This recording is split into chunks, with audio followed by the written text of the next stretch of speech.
ਵਾਹਿਗੁਰੂ ਜੀ ਕਾ ਖਾਲਸਾ ਵਾਹਿਗੁਰੂ ਜੀ ਕੀ ਫਤਿਹ। ਜਿਵੇਂ ਆਪ ਸਭ ਭਲੀ ਭਾਂਤ ਜਾਣਦੇ ਹੋ, ਕੁਝ ਸਮੇਂ ਤੋਂ ਆਪਾਂ ਗੁਰਮਤਿ ਸਵਾਲਾਂ ਦੇ ਜੋ ਲੜੀਵਾਰ ਪ੍ਰਸ਼ਨ ਤੇ ਉੱਤਰ ਆਰੰਭ ਕੀਤੇ ਹੋਏ ਹਨ, ਉਹਨਾਂ ਹੀ ਪ੍ਰਸ਼ਨਾਂ ਉੱਤਰਾਂ ਦੇ ਦਰਮਿਆਨ ਅੱਜ ਆਪਾਂ ਧੰਨ ਧੰਨ ਗੁਰੂ ਗੋਬਿੰਦ ਸਿੰਘ ਜੀ ਮਹਾਰਾਜ ਬਾਰੇ ਕੁਝ ਛੋਟੀਆਂ ਕਵਿਤਾਵਾਂ ਦੇ ਰੂਪ ਦੇ ਵਿੱਚ ਸਾਂਝ ਕਰਾਂਗੇ। ਪਿਛਲੇ ਕੁਝ ਸਮੇਂ ਤੋਂ ਦਾਸ ਮਸਰੂਫ ਹੋਣ ਕਰਕੇ ਇਹ ਪੋਸਟਾਂ ਨਹੀਂ ਪਾ ਸਕੇ। ਆਪ ਤੋਂ ਮਾਫੀ ਦੇ ਜਾਚਕ ਹਾਂ। ਆਪ ਜੀ ਤਵੱਜੋ ਬਖਸ਼ਣੀ, ਸਿਰ ਤੇ ਮਿਹਰ ਭਰਿਆ ਹੱਥ ਰੱਖਣਾ, ਅਸੀਸਾਂ ਦੇਣੀਆਂ, ਇਸੇ ਤਰ੍ਹਾਂ ਪਿਆਰ ਬਣਾਈ ਰੱਖਣਾ ਤਾਂ ਕਿ ਦਾਸ ਦਾ ਹੌਸਲਾ ਬਣਿਆ ਰਵੇ। ਆਪ ਜੀ ਨੇ ਗੁਰਮਤਿ ਸਾਂਝ ਡਾਕਟਰ ਇਸ਼ਪਾਲ ਸਿੰਘ ਜੋ ਚੈਨਲ ਹੈ ਉਸ ਨੂੰ ਸਬਸਕ੍ਰਾਈਬ ਕਰ ਲੈਣਾ, ਸ਼ੇਅਰ ਕਰਨਾ, ਲਾਈਕ ਕਰਨਾ, ਇਹ ਆਪ ਜੀ ਦਾ ਸਭ ਦਾ ਹੀ ਬੇਨਤੀ ਹੈ। ਸਭ ਨੂੰ ਇਹ ਜ਼ਰੂਰ ਕਰ ਲੈਣਾ ਜੀ। ਗੁਰੂ ਗੋਬਿੰਦ ਸਿੰਘ ਜੀ ਪਾਤਸ਼ਾਹ ਦੇ ਦਰਬਾਰ ਦੇ ਵਿੱਚ ਪੌਂਟਾ ਸਾਹਿਬ ਵਿਖੇ 52 ਕਵੀ ਸਨ। 52 ਕਵੀ ਜੋ ਕਿ ਸ਼ਾਮ ਵੇਲੇ ਰੋਜ਼ ਹੀ ਜਮਨਾ ਦੇ ਕਿਨਾਰੇ ਆਪ ਜੀ ਦਰਸ਼ਨ ਕਰਦੇ ਹੋ ਪੌਂਟਾ ਸਾਹਿਬ ਦੇ, ਜਦੋਂ ਗੁਰਦੁਆਰਾ ਸਾਹਿਬ ਸਥਾਪਿਤ ਹਨ ਉਸ ਥਾਂ ਪਾਤਸ਼ਾਹ ਕਵੀ ਜਨਾਂ ਪਾਸੋਂ ਕਵਿਤਾਵਾਂ ਸੁਣਿਆ ਕਰਦੇ ਸਨ, ਮੁਕਾਬਲੇ ਵੀ ਕਰਾਇਆ ਕਰਦੇ ਸਨ। ਸਿਰਮੌਰ ਕਵੀ ਸਨ ਭਾਈ ਨੰਦ ਲਾਲ ਜੀ। ਉਹਨਾਂ ਦੀ ਹੀ ਰਚਨਾ ਤੋਂ ਆਪਾਂ ਸ਼ੁਰੂ ਕਰਦੇ ਹਾਂ। ਭਾਈ ਨੰਦ ਲਾਲ ਜੀ ਬਖਸ਼ਿਸ਼ ਕਰਦੇ ਹਨ, ਗਾਹੇ ਸੂਫੀ ਗਾਹੇ ਜ਼ਾਹਿਦ ਗਾਹੇ ਕਲੰਦਰ ਮੇਸ਼ਵਦ ਰੰਗ ਹਾਏ ਮੁਖਤਲਿਫ ਦਾਰਦ ਬੁਤੇ ਅਯਾਰੇ ਮਾਂ। ਮੇਰਾ ਪ੍ਰੀਤਮ ਮਾਹੀ ਕਦੇ ਤਾਂ ਫਕੀਰ ਬਣ ਜਾਂਦਾ ਹੈ, ਕਦੇ ਦਰਵੇਸ਼ੀ ਰੂਪ ਬਣਾ ਲੈਂਦਾ ਹੈ। ਉਸ ਦੇ ਰੂਪਾਂ ਦਾ ਪਤਾ ਲਾਉਣਾ ਬਿਲਕੁਲ ਕਠਨ ਹੈ, ਅਸੰਭਵ ਹੈ, ਔਖਾ ਹੈ। ਉਸ ਤੋਂ ਆਏ ਨੇ ਅੱਗੇ ਅੱਲਾ ਯਾਰ ਖਾਂ ਜੋਗੀ ਜੀ, ਜਿਨ੍ਹਾਂ ਨੇ ਛੋਟੇ ਸਾਹਿਬਜ਼ਾਦਿਆਂ ਤੇ ਵੱਡੇ ਸਾਹਿਬਜ਼ਾਦਿਆਂ ਦੇ ਪ੍ਰਤੀ ਜੋ ਕਵਿਤਾਵਾਂ ਲਿਖੀਆਂ ਹਨ। ਅਸੀਂ ਸਿੱਖ ਪੰਥ ਅੱਲਾ ਯਾਰ ਖਾਂ ਜੋਗੀ ਦਾ ਦੇਣ ਨਹੀਂ ਦੇ ਸਕਦੇ ਗੁਰੂ ਪਿਆਰੀ ਸਾਧ ਸੰਗਤ ਜੀ। ਜਿੰਨਾ ਉਹਨਾਂ ਨੇ ਗੜੂਦ ਹੋ ਕੇ ਭਿੱਜ ਕੇ ਕਵਿਤਾਵਾਂ ਲਿਖੀਆਂ ਹਨ, ਜਦੋਂ ਪ੍ਰਾਣੀ ਉਹ ਕਵਿਤਾਵਾਂ ਪੜ੍ਹਦਾ ਹੈ ਤੁਹਾਡੇ ਸਾਹਮਣੇ ਉਹ ਘਟਨਾਵਾਂ ਵਾਪਰ ਰਹੀਆਂ ਹੁੰਦੀਆਂ ਹਨ। ਗੁਰੂ ਪਿਆਰੀ ਸਾਧ ਸੰਗਤ ਇਤਨੀ ਮਿਹਨਤ ਦੇ ਨਾਲ ਉਹਨਾਂ ਨੇ ਸਾਰਾ ਕੁਝ ਲਿਖਿਆ ਹੈ। ਅੱਲਾ ਯਾਰ ਖਾਂ ਜੋਗੀ ਲਿਖਦੇ ਹਨ, इंसाफ गर करे जमाना तो यकीन है, कह देगा कि गोविंद का सानी ही नहीं है। करतार की सौगंध व नानक की कसम है, जितनी भी हो गोविंद की तारीफ वही कम है। हर चंद मेरे हाथ में पुरजोर कलम है, सतुर के लिखो वसफ कहाँ ताबे रकम है। एक आंख से बुलबुला कुल बहर को देखे साहिल को, या मंझधार को या लहर को देखे। ਦਿਲ ਕਰਦਾ ਹੁੰਦਾ ਇਹਨਾਂ ਦੇ ਅਰਥ ਵੀ ਕੀਤੇ ਜਾਣ, ਫਿਰ ਸਮਾਂ ਜ਼ਿਆਦਾ ਲੱਗ ਜਾਂਦਾ ਗੁਰੂ ਪਿਆਰਿਓ। ਉਸ ਤੋਂ ਅੱਗੇ ਅੱਲਾ ਯਾਰ ਖਾਂ ਜੋਗੀ ਫਿਰ ਲਿਖਦਾ ਹੈ, याकूब को यूसुफ के बिछुड़ने ने रुलाया, याकूब को यूसुफ के बिछुड़ने ने रुलाया।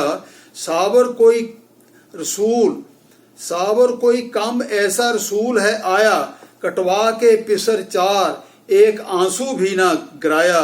रुतबा गुरु गोविंद सिंह जी ने ऋषियों का बढ़ाया, रुतबा गुरु गोविंद सिंह जी ने ऋषियों का बढ़ाया। अगे है सूफी कवि किबरिया खान जी। वो लिखते ने, क्या दशमेश पिता तेरी बात कहूँ, क्या दशमेश पिता तेरी बात कहूँ, जो तूने पर उपकार किए। एक खालसा खालस पंथ सजा जातों के भेद निकाल दिए। उस तेग के बेटे तेग पकड़ दुखियों के काट जंजाल दिए। उस मुल्क को वतन की खिदमत में कई बाप दिया कई लाल दिए। कदी बाप बार दिता, कदी अपने चारे लाल बार दिते ने इस मुल्क वास्ते, साडे वास्ते, सिੱਖੀ वास्ते। अगे ने कवि सबरी जी लिखते ने, टैंदे देश जा जदों सहारा नहीं सी, टैंदे देश दा जदों सहारा नहीं सी, ਉਦੋਂ ਪਿਤਾ ਇਸ ਦੇਸ਼ ਤੋਂ ਵਾਰਿਆ ਮੈਂ। ਮਾਤਾ ਗੁਜਰੀ ਸਰਹੰਦ ਦੇ ਵਿੱਚ ਗੁਜ਼ਰੀ, ਮਾਤਾ ਗੁਜਰੀ ਸਰਹੰਦ ਦੇ ਵਿੱਚ ਗੁਜ਼ਰੀ। ਸਮਾਂ ਗੁਜ਼ਰਿਆ ਜਿਵੇਂ ਗੁਜ਼ਾਰਿਆ ਮੈਂ, ਚਾਰ ਪੁੱਤਰ ਸਨ ਬਖਸ਼ੇ ਪ੍ਰਮਾਤਮਾ ਨੇ, ਜੋੜਾ ਜੋੜਾ ਕਰਕੇ ਉਹ ਵੀ ਵਾਰਿਆ ਮੈਂ। ਮੈਨੂੰ ਮਤ ਸ਼ਹਿਨਸ਼ਾਹ ਤੁਸੀਂ ਕਹੋ ਸਿੱਖੋ, ਕਿਸ਼ਤਾਂ ਵਿੱਚ ਤਾਂ ਕਰਜ਼ਾ ਉਤਾਰਿਆ। ਅੱਗੇ ਨੇ ਕਵੀ ਸ਼ਰਮ ਸਿੰਘ ਜੀ, ਉਹ ਲਿਖਦੇ ਨੇ, ਖਿਆਲ ਕਰਨਾ, खबर सरहंद से आना, खबर सरहंद से आना, सुनकर तेरा ये फरमाना, अमानत थी अदा हो गई तेरे ईसार के सदके, अमानत थी अदा हो गई तेरे ईसार के सदके, तेरे सरवंश सारे ने पिए प्याले शहादत के, मेरे सरवंशदानी मैं तेरे परिवार के सदके, अगर बख्शे तो कर्म तेरा, ना बख्शे तो शिकायत क्या, तेरे इनकार के सदके, तेरे इकरार के सदके, तेरे इनकार के सदके, गुरु ग्रंथ को दे गद्दी, गुरु ग्रंथ को दे गद्दी, सिर नगो कर दिया सजदा। गुरु ग्रंथ साहब जी नूं गुरगद्दी बख्श के पातशाह ने मत्था टेक दिता गुरु ग्रंथ साहब जी अगे, ते सानू हुक्म कीता, आज्ञा भई अकाल की तवे चलायो पंथ, सब सिखन को हुक्म है गुरु मान्यो ग्रंथ। गुरु प्यारियो, जे अज भी सिख इधर उधर नठा फिरदा है ते गुरु दा कोई कसूर नहीं। गुरु प्यारी साध संगत जीओ, गुरु ग्रंथ को दे गद्दी, सिर नगो कर दिया सदका, बचाया नकली गुरुओं से तेरे उपकार के सदके। अगे ਜਦੋਂ ਅਸੀਂ ਛੋਟੇ ਛੋਟੇ ਹੁੰਦੇ ਸਾਂ, ਗਲੀਆਂ ਵਿੱਚ ਆਮ ਤੌਰ ਤੇ ਸਾਡੇ ਬਜ਼ੁਰਗ ਇਹ ਗਾਇਆ ਕਰਦੇ ਸਨ, ਆਓ ਆਪਾਂ ਵੀ ਉਹ ਸਾਂਝ ਕਰੀਏ। ਹਿਸਟਰੀ ਰਿਪੀਟਸ ਇਟਸੈਲਫ, ਸਾਨੂੰ ਪੁਰਾਣੀਆਂ ਗੱਲਾਂ ਹੀ ਯਾਦ ਆਉਂਦੀਆਂ ਨੇ, ਉਹੀਓ ਚੰਗੀਆਂ ਲੱਗਦੀਆਂ ਨੇ ਗੁਰੂ ਪਿਆਰਿਓ, ਕਿਉਂਕਿ ਉਹ ਸਾਡੇ ਨਾਲ ਬੀਤੀਆਂ ਹੁੰਦੀਆਂ ਨੇ। ਲਿਖਦਾ ਹੈ ਕਵੀ, ਕਲਗੀ ਵਾਲਿਆ ਤੇਰੇ ਸਕੂਲ ਅੰਦਰ ਸੁਣਿਆ ਪੜਨ ਵਾਲਿਆਂ ਦੀ ਲੱਗਦੀ ਫੀਸ ਕੋਈ ਨਾ, ਜਿਹੜਾ ਇਸ ਸਕੂਲ ਵਿੱਚ ਹੋਵੇ ਦਾਖਲ ਦੇਣੇ ਪੈਂਦੇ 10 ਤੇ 20 ਕੋਈ ਨਾ। ਜਦ ਸਕੂਲ ਦੇ ਅੰਦਰ ਜਾ ਕੇ ਮੈਂ ਤੱਕਿਆ ਪੜਨ ਵਾਲਿਆਂ ਦੇ ਧੜਾਂ ਤੇ ਸੀਸ ਕੋਈ ਨਾ, ਇਸੇ ਲਈ ਮੇਰੇ ਮਹਿਰਮਾ ਤੇਰੇ ਪਾੜੂਆਂ ਦੀ ਜਗ ਤੇ ਰੀਸ ਕੋਈ ਨਾ।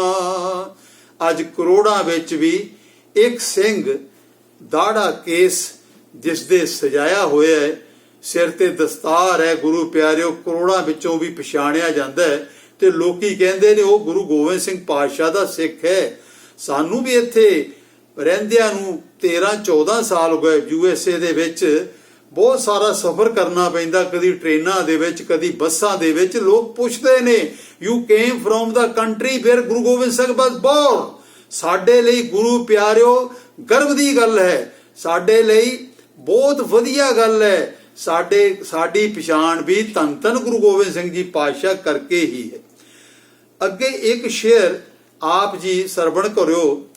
ਗੁਰੂ ਗੋਬਿੰਦ ਸਿੰਘ ਜੀ ਦੇ ਵੱਡੇ ਸਾਹਿਬਜ਼ਾਦਿਆਂ ਦੀ ਜੋ ਸ਼ਹੀਦੀ ਹੋਈ, ਇੱਕ ਕਵੀ ਨੇ ਲਿਖਿਆ ਹੈ, रुतबा भी था शौक भी था, रुतबा भी था शौक भी था, कब रुखसत होंगे शहादत को सारे, अपनों ही बेटों को कटते देख कलगीधर ने गुंजा दिए जयकारे।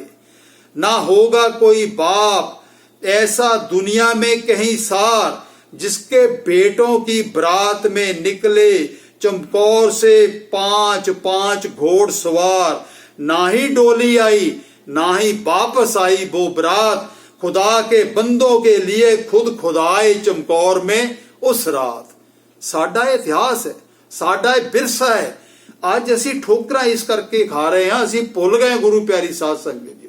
ਉਸ ਤੋਂ ਅੱਗੇ ਕਵੀ ਨੇ ਕਰਤਾਰ ਸਿੰਘ ਜੀ ਬਲਗਣ 2 ਲਾਈਨਾਂ ਲਿਖਦੇ ਨੇ, ਕਹਿੰਦੇ ਨੇ, ਚਿੜੀਆਂ ਜਿਸ ਦੀਆਂ ਬਾਜਾਂ ਤੋਂ ਹੋਣ ਭਾਰੂ, ਚਿੜੀਆਂ ਜਿਸ ਦੀਆਂ ਬਾਜਾਂ ਤੋਂ ਹੋਣ ਭਾਰੂ, ਉਸ ਦੇ ਸਿੰਘਾਂ ਦੀ ਕਿੰਨੀ ਕੁ ਸ਼ਾਨ ਹੋਸੀ, 1.25 ਲੱਖ ਨਾਲ ਇੱਕ ਲੜਾਨ ਵਾਲਾ, ਕਲਗੀਧਰ ਖੁਦ ਕਿੱਡਾ ਬਲਵਾਨ ਹੋਸੀ। 1.25 ਲੱਖ ਨਾਲ ਇੱਕ ਲੜਾਨ ਵਾਲਾ, ਕਲਗੀਧਰ ਕਿੱਡਾ ਬਲਵਾਨ ਹੋਸੀ।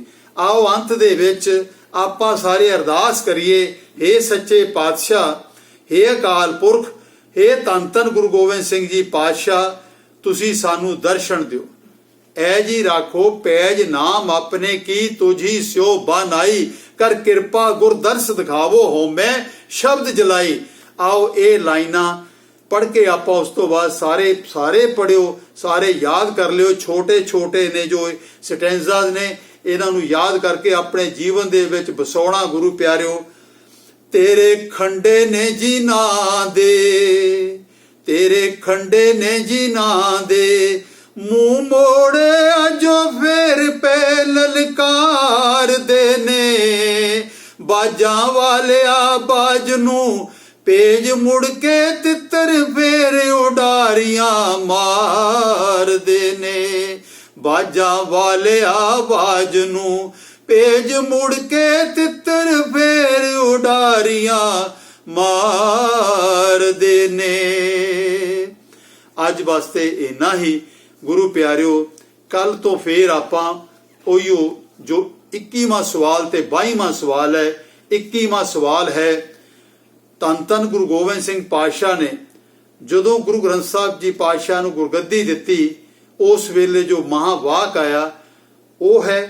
ਤੇ 22ਵਾਂ ਹੈ ਜੋ ਪ੍ਰਸ਼ਨ ਉਹ ਹੈ ਸ੍ਰੀ ਹਰਿਮੰਦਰ ਸਾਹਿਬ ਜੀ ਬਾਰੇ। ਸੋ ਕੱਲ ਤੋਂ ਆਪ ਜੀ ਉਹ ਵੀ ਸਰਵਣ ਕਰਨਾ, ਖਿਮਾ ਕਰਨੀ, ਹੋਈਆਂ ਭੁੱਲਾਂ ਦੀ ਖਿਮਾ ਬਖਸ਼ਣਾ, ਅਰਦਾਸ ਕਰਨੀ, ਦਾਸ ਨੂੰ ਵੀ ਅੱਗੇ ਵਾਸਤੇ ਕੁਝ ਕਹਿਣ ਦਾ ਬਲ ਆਵੇ, ਅਸੀਸਾਂ ਦੇਣੀਆਂ, ਮਿਹਰ ਭਰਿਆ ਹੱਥ ਰੱਖਣਾ। ਵਾਹਿਗੁਰੂ ਜੀ ਕਾ ਖਾਲਸਾ, ਵਾਹਿਗੁਰੂ ਜੀ ਕੀ ਫਤਿਹ।